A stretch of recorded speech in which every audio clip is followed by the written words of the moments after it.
Hello, everybody. Welcome again to Star Sports, continuing coverage of the San Miguel Asian 9-ball tour semifinals and finals day here on a warm, humid Sunday afternoon in Kaohsiung. As we see the crowd gathering, there is the exhibition center where all the action is taking place, the semifinals and the finals. The ultimate day here in Kaohsiung on the San Miguel 2006 Asian 9-ball tour. Chuck Schreiner along with Anthony Sante. Here is your lineup for today.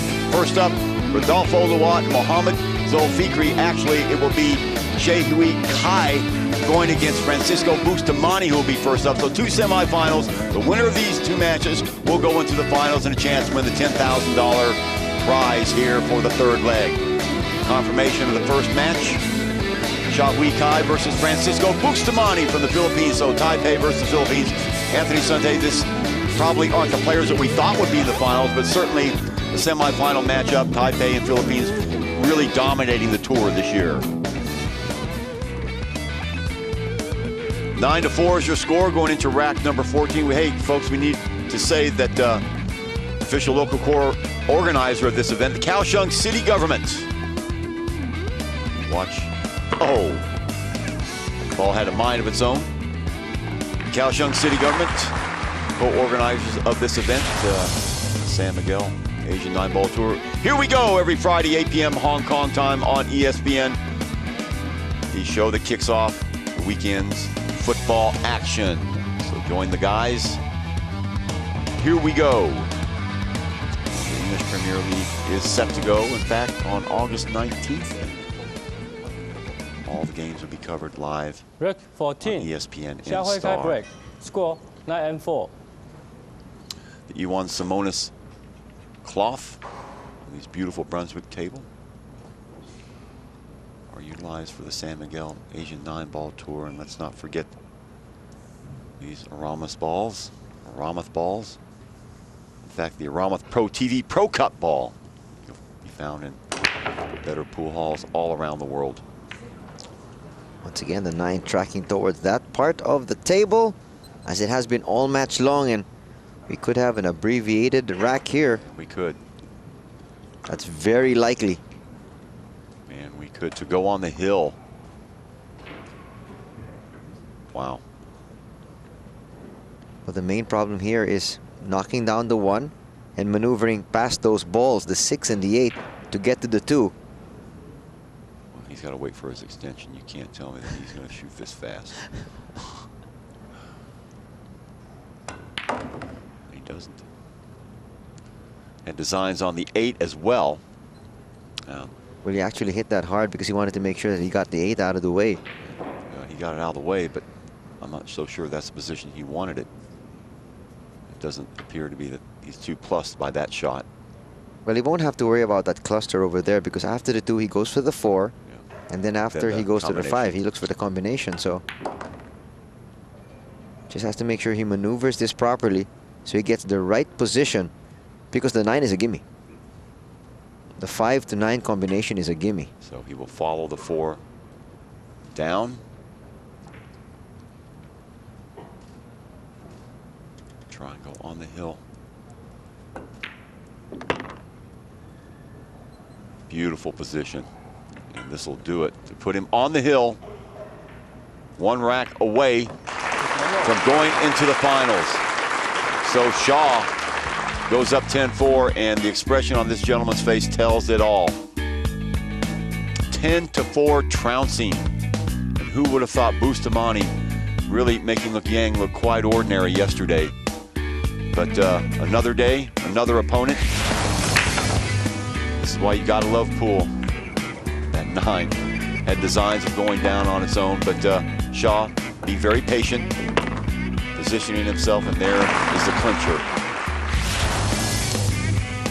10-4 is your score. Bustamante to break, and check out that body language. Django glued to his seat. How frustrating is it for him? It was all predicated by his lack of success on the break. Spilled over to other aspects of his game. His safety shooting obviously didn't help him a whole lot. The critical error, I still say, Anthony, going back when he had narrowed the gap to 7-4. I mean, he had that game in his pocket. All he had to do was I guess it was a 2 ball. I agree with you. And if you he know, got then it's that, 7-5, then he's breaking. very easily could have been 7-6. That's a different ball game altogether. But now look at this, with the score standing at 10-4. Monday break. Score 4-10. It's very hard to feel disappointed and distraught at this particular stage, knowing that your opponent's got at least 3 breaks coming across, with a chance for him to finish the match. Now he moves over to that proper side of the table. Which is where you said he should have been all along. And he almost got a golden break to boot.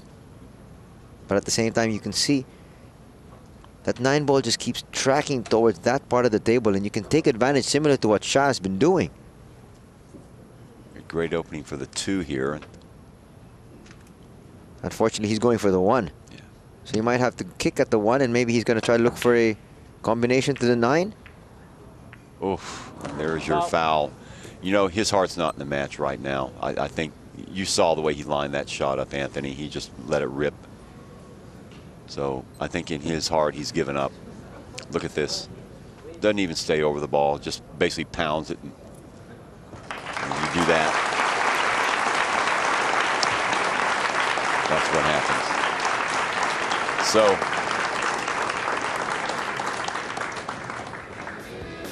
that does it.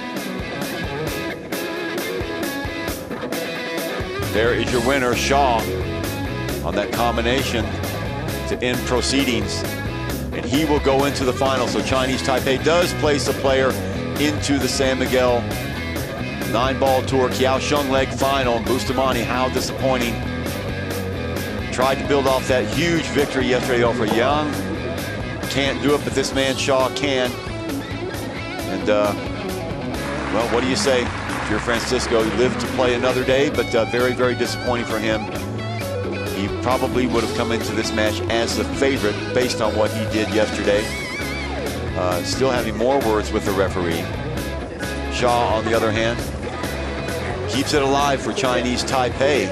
And more importantly for Kaohsiung. That's right. This guy is from here, not just from Chinese Taipei. We made that fact that a lot of the players from Chinese Taipei, obviously favorites of everybody here at Kaohsiung, but none more than that man right there. Born and raised here in Kaohsiung and having to play in front of his hometown fans, literally. Yeah. So 11-4 it is. Anthony Sante and Chuck Schreiner will be back for the second semifinal in just a minute. That match went just about an hour and a half, so the race to 11 does extend the match just a little bit. 2006 San Miguel Asian 9-ball tour, 3rd leg from San Miguel in Kaohsiung will continue.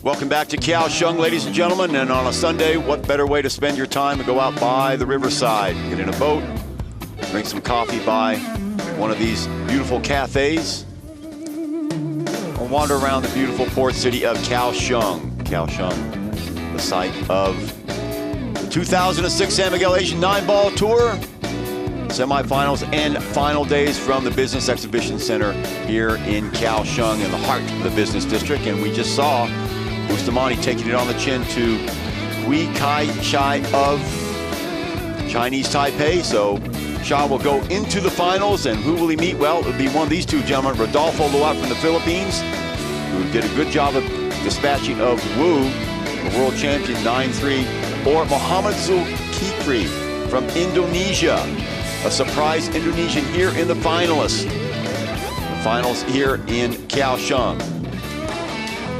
Some things you'll never see if you watch 100,000 pool matches. We've seen it all here. And Luat can mercifully put this match away. Or not. Hard to say. One ball in. And he's got a shot of the 1. 2 balls went down. And Luat now with a pretty decent table, but hard to say that it's a gimme with the way these 2 players have been performing as of late. Yeah, not impressive to say the least. And especially Luat. We can understand Zulfikri because of his relative young age and inexperience. But Luat, I mean, you know, maybe there's another school of thought. He's playing down to his level. Sometimes players will do that. But that's a dangerous game to play. Right now, only 2 shots clear of Zulfikri and still not out of the woods. Look at that. Yeah. And did you see Anthony just walked up, didn't even get his head that far down, and just took a shot at it. I don't know if she's smiling or she's in pain because she's pulling her hair.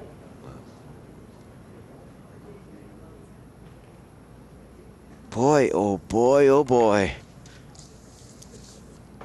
Just make it as hard as we possibly can, and there's your safety, your response. And look how he's locked that 1 against the 7.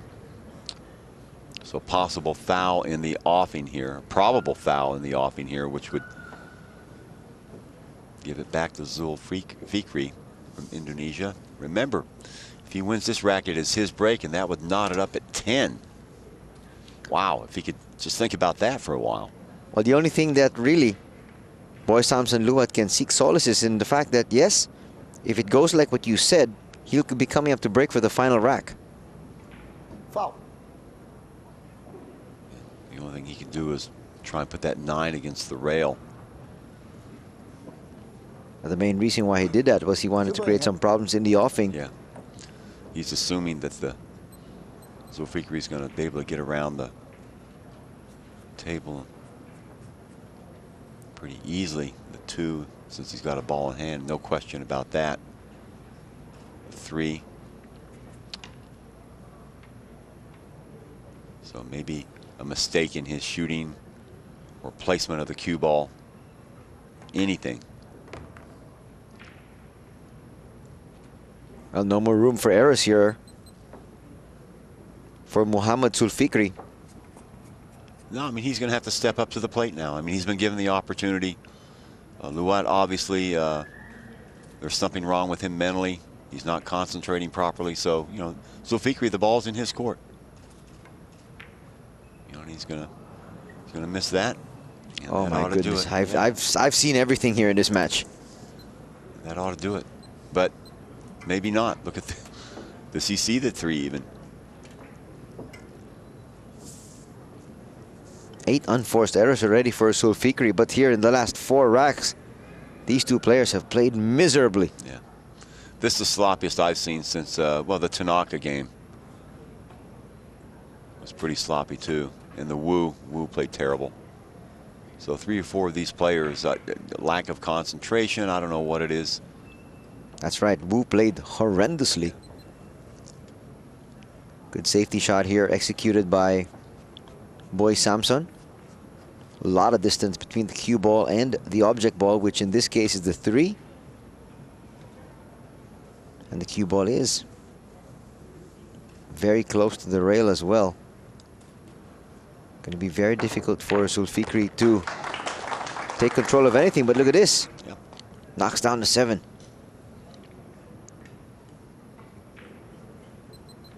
But as I mentioned, controlling that cue ball will be very difficult. Oh, he's got a very long putt now for the 3.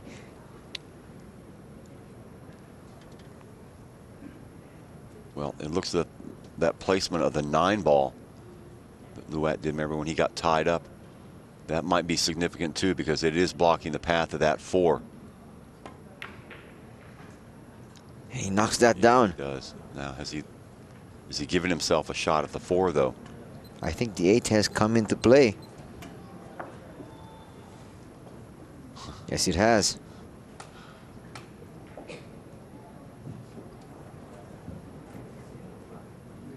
This is pretty basic stuff, isn't it, Anthony? I mean, I'm not the expert that you are, but I think that he would plan that lead a little bit better. Well, I think more than anything else, Chuck, he was just trying to make sure that he pocketed that 3. We talked about it being a long putt. I think he's going to try to massage this around.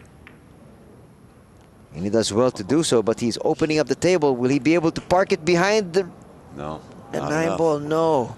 Needed another roll. Not enough juice, and that just might be it for Muhammad Zulfikri.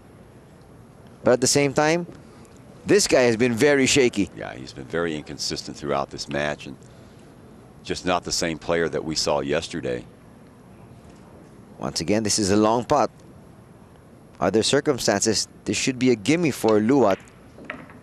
I mean, he manhandled Yang yesterday. So this should do it, one would think. But last couple racks, we have seen some very, very funny things happen. Throughout this match, we've seen some weird stuff.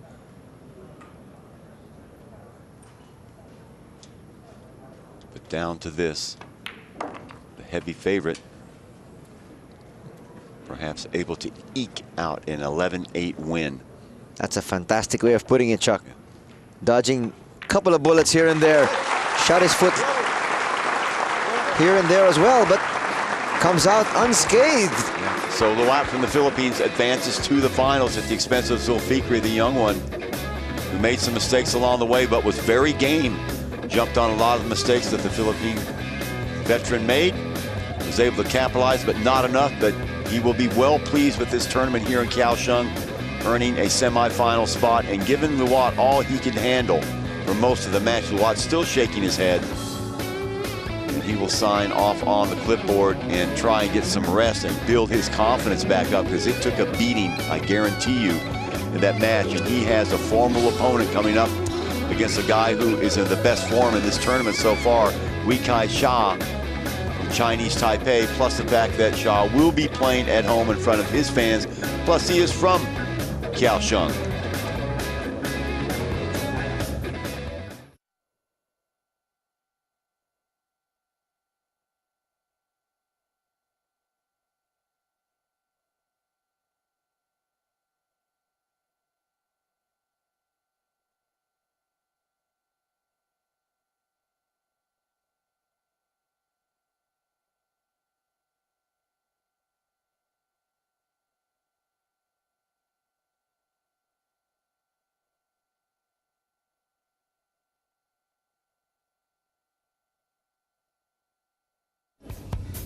Welcome back, ladies and gentlemen, for Star Sports continuing coverage of the San Miguel 9-ball tour here from Kaohsiung.